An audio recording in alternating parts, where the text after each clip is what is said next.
എല്ലാ പ്രിയ കൂട്ടുകാർക്കും പുതിയൊരു വീഡിയോയിലേക്ക് വീണ്ടും സ്വാഗതം.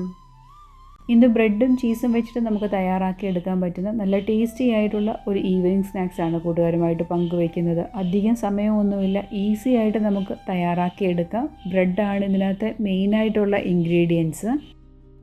ഈവനിങ്ങിലൊക്കെ കുട്ടികൾക്ക് തയ്യാറാക്കി കൊടുക്കാൻ പറ്റിയ നല്ല ഒരു ഈവനിങ് സ്നാക്സാണ്. ചീസൊക്കെ ചേർത്തിട്ടാണ് നമ്മളിത് തയ്യാറാക്കി എടുത്തേക്കുന്നത്. ഒരു പിസ്സ കഴിക്കുന്ന ആ ഒരു ടേസ്റ്റിൽ നമുക്ക് ഈ ഒരു പലഹാരം തയ്യാറാക്കി എടുക്കാവുന്നതാണ്. ഒരു പീസ് കഴിച്ചാൽ തന്നെ നമ്മുടെ വയറ് ഫില്ലാകും. അത്രയ്ക്ക് നല്ല ടേസ്റ്റി റെസിപ്പി.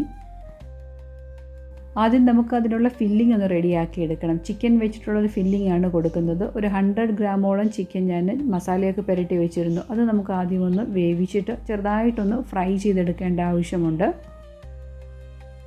1 ടീസ്പൂൺ അളവിൽ മുളക് പൊടി, 1/2 ടീസ്പൂണ് കുരുമുളക് പൊടി, 1/4 ടീസ്പൂൺ അളവിൽ മഞ്ഞൾപ്പൊടിയും 1 ടീസ്പൂണ് ജിഞ്ചർ ഗാർലിക് പേസ്റ്റും കൂടെ ചേർത്ത് നല്ലതുപോലെ പുരട്ടി ഒരു 10 മിനിറ്റ് വെച്ചതിന് ശേഷമാണ് ചിക്കൻ്റെ പീസസ് ഇതുപോലെ ഒന്ന് വേവിച്ചിട്ട് ഫ്രൈ ചെയ്തെടുക്കുന്നത്. നമുക്ക് ചിക്കന് പകരം ബീഫോ പനീറോ ഒക്കെ വെച്ചിട്ട് ഈ ഒരു റെസിപ്പി കൂട്ട് തയ്യാറാക്കി എടുക്കാവുന്നതാണ്. ഇനി നമുക്കതിന് വേണ്ടിയിട്ടുള്ള ഒരു ബേസ് റെഡിയാക്കി എടുക്കണം. നമ്മൾ ബ്രെഡ് വെച്ചിട്ടുള്ള ഒരു ബേസാണ് കൊടുക്കുന്നത്. 8 പീസോളം ബ്രെഡ് ഞാൻ ഈ ഒരു പലഹാരം തയ്യാറാക്കി എടുക്കുന്നതിന് വേണ്ടിയിട്ട് എടുക്കുന്നുണ്ട്. ഇതിൻ്റെ സൈഡെല്ലാം ഒന്ന് കട്ട് ചെയ്ത് മാറ്റുകയാണ്. എന്നിട്ട് നടുകെ ഒന്നുകൂടെ ഒന്ന് കട്ട് ചെയ്തെടുക്കണം. അരികെ കട്ട് ചെയ്ത് കളഞ്ഞില്ലെങ്കിലും കുഴപ്പമൊന്നുമില്ല, അല്ലാതെ നമുക്കിത് തയ്യാറാക്കി എടുക്കാവുന്നതാണ്. ഇത് നമ്മൾ ബേക്ക് ചെയ്താണ് എടുക്കുന്നത്. അതുകൊണ്ട് കേക്കിൻ്റെ ഡ്രൈയിൽ ഞാൻ ബട്ടർ പേപ്പറൊക്കെ ഒന്ന് കട്ട് ചെയ്ത് റെഡിയാക്കി വെച്ചിട്ടുണ്ട്. ഇനി കട്ട് ചെയ്ത് വെച്ചിരിക്കുന്ന ബ്രെഡിൻ്റെ സ്ലൈസസ് ഇതുപോലെ ഒന്ന് താഴത്തെ ലെയർ നമ്മൾ അടുക്കി വെച്ച് കൊടുക്കണം.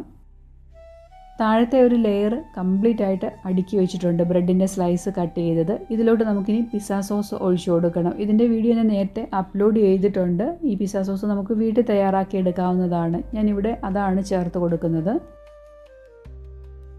2 ടൊമാറ്റോയും ഒരു 4 അല്ലി വെളുത്തുള്ളിയും 2 വറ്റൽമുളക് കൂടെ കുക്കറിലൊന്ന് വേവിച്ചിട്ട് അത് ചൂടാറിയ ശേഷം ഫൈനായിട്ട് അരച്ചെടുത്ത ഒരു പേസ്റ്റാണ്. ഇതിനകത്ത് ഒറിഗാനോയും അതുപോലെ തന്നെ ഉപ്പും കൂടെ ടേസ്റ്റിന് ആവശ്യമായിട്ട് ചേർത്ത് കൊടുത്തിട്ടുണ്ട്. ആ ഒരു സോസാണ് ഇതിൻ്റെ മുകളിലോട്ട് സ്പ്രെഡ് ചെയ്യുന്നത്.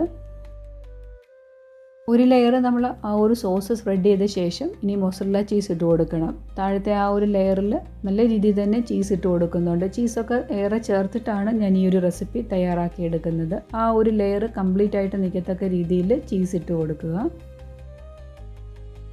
ഇതിൻ്റെ മുകളിലോട്ടും നമ്മൾ ബാക്കി കട്ട് ചെയ്ത് വെച്ചിരിക്കുന്ന ബ്രെഡിൻ്റെ സ്ലൈസസ് വെച്ച് ഒരു ഷീറ്റ് പോലെ തന്നെ ആ ഒരു ലെയറും കംപ്ലീറ്റ് ആയിട്ട് ബ്രെഡിൻ്റെ പീസസ് വെച്ച് അടുക്കി വയ്ക്കുക. അങ്ങനെ 2 ലെയറായിട്ടാണ് നമ്മൾ ഈ ഒരു സ്നാക്സ് തയ്യാറാക്കി എടുക്കുന്നത്.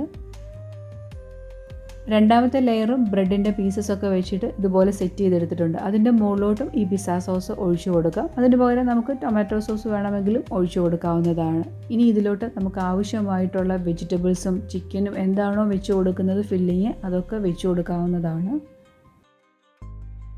ഇവിടെ ഞാൻ കുറച്ച് ക്യാപ്സിക്കവും അതുപോലെ ഒനിയൻ കട്ട് ചെയ്തതുമാണ് വെജിറ്റബിൾസ് ആയിട്ട് വെച്ച് കൊടുക്കുന്നത്. പിന്നെ നമ്മൾ ചിക്കൻ ഫ്രൈ ചെയ്തതും കൂടെ ഇതിനിടയിലോട്ട് വെച്ച് കൊടുക്കുന്നുണ്ട്. ഇതിന് പകരം നിങ്ങൾക്ക് പനീറോ അതുപോലെ തന്നെ മഷ്റൂമോ ഒക്കെ വെച്ച് കൊടുത്തിട്ട് ഇത് റെഡിയാക്കി എടുക്കാം.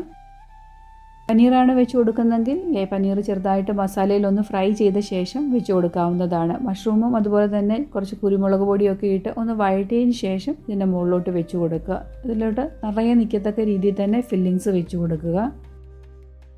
അങ്ങനെ വെജിറ്റബിളും ചിക്കനും എല്ലാം ഞാൻ വെച്ച് കൊടുത്തിട്ടുണ്ട്. ഇതിൻ്റെ മുകളിലോട്ടും നമുക്ക് കുറച്ച് ചീസ് സ്പ്രെഡ് ചെയ്ത് കൊടുക്കണം. അങ്ങനെ റിച്ച് ആയിട്ടുള്ള ഒരു ഫില്ലിംഗ് ഒക്കെ കൊടുത്തിട്ടാണ് നമ്മൾ ഈ ഒരു പലഹാരം റെഡിയാക്കി എടുക്കുന്നത്. അധികം സമയമൊന്നുമില്ല, നിമിഷ നേരങ്ങൾ കൊണ്ട് ഇത് റെഡിയാക്കി എടുക്കാം.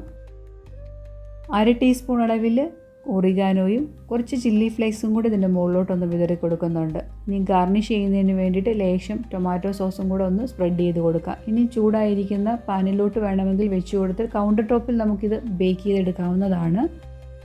ഒരു 10 മിനിറ്റ് കൊണ്ട് നമുക്കിത് റെഡിയാക്കി എടുക്കാവുന്നതാണ്. വെജിറ്റബിളൊക്കെ ഒന്ന് കുക്കായി ചീസ് ഒന്ന് മെൽറ്റായി കിട്ടേണ്ട ആവശ്യം മാത്രമേ ഉള്ളൂ. അപ്പോൾ അതുവരെ നമുക്കൊന്ന് വെയിറ്റ് ചെയ്യാം. ഏകദേശം ഒരു 10 മിനിറ്റ് മാത്രമേ ഞാൻ ബേക്ക് ചെയ്തെടുത്തിട്ടുള്ളൂ. ഇപ്പോൾ കറക്റ്റായിട്ട് ആ ചീസൊക്കെ മെൽറ്റായി റെഡി ആയിട്ട് വന്നിട്ടുണ്ട്. ഇപ്പോൾ നല്ല ചൂടാണ്. ചൂടൊന്ന് ആറിയ ശേഷം നമുക്കിത് ഡിമോൾഡ് ചെയ്തെടുക്കാം. നമ്മൾ താഴെ ബട്ടർ പേപ്പറൊക്കെ ഇട്ട് കൊടുത്തത് കൊണ്ട് ഡിമോൾഡ് ചെയ്തെടുക്കാനായിട്ട് വളരെ ഈസിയാണ്.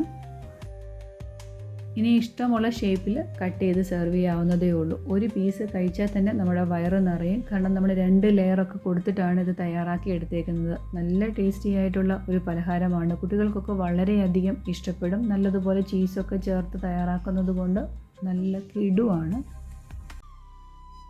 നമ്മളൊരു പിസ്സ കഴിക്കുന്ന അതേ ടേസ്റ്റിൽ നമുക്കിത് തയ്യാറാക്കി എടുക്കാവുന്നതാണ്. നമ്മൾ പിസ്സയുടെ സോസൊക്കെയാണ് ചേർത്ത് കൊടുക്കുന്നത്. അതുകൊണ്ട് ടേസ്റ്റി ആയിട്ട് ഈ ഒരു രീതിയിൽ നിങ്ങൾക്ക് തയ്യാറാക്കിയാൽ ഒരു പിസ്സ കഴിക്കുന്ന അതേ ടേസ്റ്റിൽ തന്നെ ഈ ഒരു റെസിപ്പി നമുക്ക് തയ്യാറാക്കി എടുക്കാം.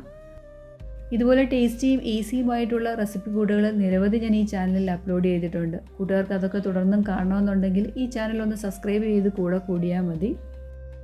ഇന്നത്തെ ഈ ഒരു റെസിപ്പി കൂട്ടുകാർക്ക് ഇഷ്ടമായിട്ടുണ്ടെങ്കിൽ നിങ്ങളുടെ ഫ്രണ്ട്സിനും റിലേറ്റീവ്സിനും കൂടെ ഒന്ന് പങ്കുവെച്ച് കൊടുക്കാനായിട്ട് മറന്നു പോകല്ല്. അടുത്ത ദിവസം ടേസ്റ്റിയും ഈസിയുമായിട്ടുള്ള റെസിപ്പി കൂട്ടുമായിട്ട് വളരെ പെട്ടെന്ന് തന്നെ കൂട്ടുകാരുടെ ഇടയിലേക്ക് വീണ്ടും വരുന്നതാണ്. Thanks for watching.